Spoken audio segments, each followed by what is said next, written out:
C'est un sport collectif qui est pas mal pour s'exprimer.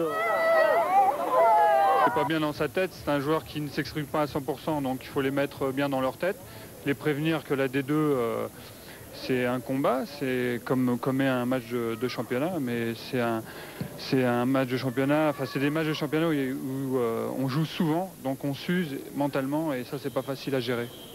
Pour cette première à Grimaud-Pré-Joris, Lille accueille une équipe de Martigues rajeunie, 3e la saison dernière, et décidée à réagir après sa cuisante défaite 4-1 samedi dernier à Sochaux. Les affaires martégales s'engagent on ne peut plus mal. Deuxième minute et somptueuse volée de Laurent Peyrelade, l'ex-Monceau. Il ouvre la marque sur la première occasion lilloise. À peine 3 minutes plus tard, ballon perdu au milieu du terrain. Accélération de Jason Boutoil qui vient de près tromper Sébastien Renaud. 2-0 après seulement 5 minutes de jeu. La frappe de l'international espoir passe sous le pied de l'ex-gardien de Cannes. Les Martégots, complètement sonnés par cette entame de match, réagissent enfin. Ndiaye s'enfonce et sert idéalement Adjali dans l'axe, mais l'ancien meneur de jeu d'Amiens manque la cage et l'occasion pour Martigues de recoller au score. Décidés à se mettre rapidement à l'abri, les Lillois repartent à l'attaque. Enchaînement Lobé-Boutoil, puis à nouveau Lobé qui devance tout le monde, puis conclut dans le but vide. 3-0, 3 occasions, 3 buts, impressionnant réalisme des Lillois. Et déjà le 3e but de Samuel Lobé en 2 matchs. Les Martégots déboussolés sont en train de revivre le cauchemar de la semaine dernière au Stade Bonal et ne parviennent pas à freiner les offensives nordistes. Long ballon récupéré par Bochu qui tarde à dégager, puis donne finalement en retrait. Samuel Lobé, opportuniste, anticipe et vient contrer le dégagement de Renaud. Une demi-heure de jeu à peine et déjà 4-0. Nouveau doublé pour Lobé après celui réalisé à Saint-Etienne la semaine dernière. Les hommes de Thierry Froger euphoriques continuent leur pression sur la cage de Renaud. Centre de Peyrelade renvoyé, mais Peyrelade a suivi. Fantastique demi-volée du pied gauche qui se loge en pleine lucarne. C'est le doublé pour l'ancien Nantais puis Monceau.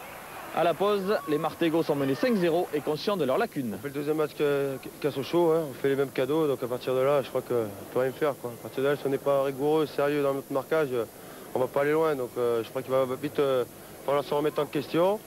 Savoir qu'on joue en deuxième division et pas en DH, et à partir de là, je pense que tout ira mieux, quoi.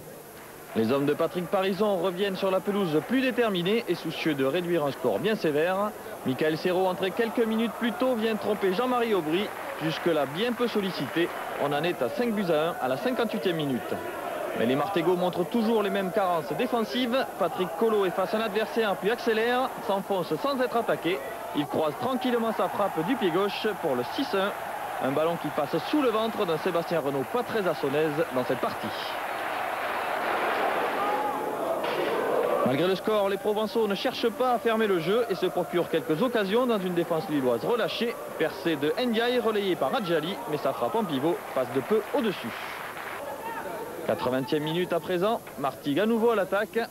Serrault est servi côté gauche. Il trouve Adjali dans l'axe qui remet en retrait. Fantastique frappe de Martial Robin qui trouve la lucarne d'Aubry. Robin, tout jeune stagiaire, qui ramène le score à 6-2.